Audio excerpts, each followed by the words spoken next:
বাংলাদেশের টি-20 সিরিজের শুরুটা হলো পরাজয় দিয়ে।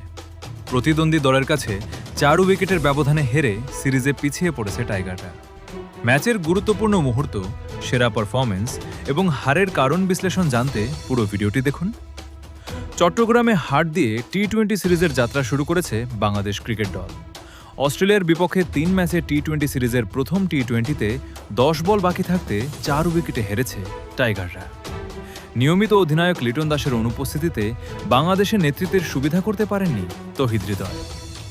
অজিতের বিপক্ষে বাংলাদেশের এই হারের পিছনে বেশ কয়েকটা উল্লেখযোগ্য কারণ আছে, যে কারণগুলোর মধ্যে 3টি কারণে সবচেয়ে বেশি প্রভাব রেখেছে এই ম্যাচে। ম্যাচের ফলাফল বাংলাদেশের বিপক্ষে যাওয়ার পেছনে প্রথম কারণটি হল চরম ব্যাটিং বিপর্যয়।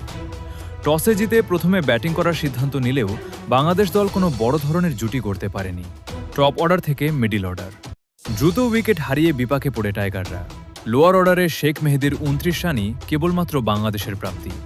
শেষ পর্যন্ত 19 ওভারে থামে বাংলাদেশের ইনিংস। 131 রান করতে সক্ষম হয় টাইগাররা। চট্টগ্রামের এই পিচে যেটি একেবারে সামান্য টার্গেট, আর এই টার্গেট তারা করে জিতেছে অস্ট্রেলিয়া।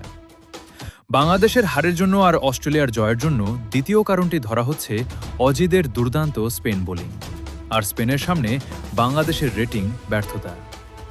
চট্টগ্রামের এই পিচে অস্ট্রেলিয়ান স্পিনার এডাম জাম্পা ছিলেন দুর্দান্ত। 18 রান দিয়ে 3 উইকেট পেয়েছেন অভিজ্ঞ স্পিনার। এছাড়াও জোয়েল ডেভিস 17 রান দিয়ে পেয়েছেন 3 উইকেট। বাংলাদেশের ব্যাটিং ধস নামানোর জন্য অজি স্পিনারদের পাওয়া 9 উইকেটই যথেষ্ট ছিল। বাংলাদেশের হারের জন্য তৃতীয় কারণের মধ্যে আছে লিটন দাসের অভাব। টাইগারদের নিয়মিত অধিনায়কের অভাবে অস্ট্রেলিয়ার মতো শক্তিশালী দলের বিপক্ষে লড়াইয়ের পুঁজি গড়তে পারেনি বাংলাদেশ।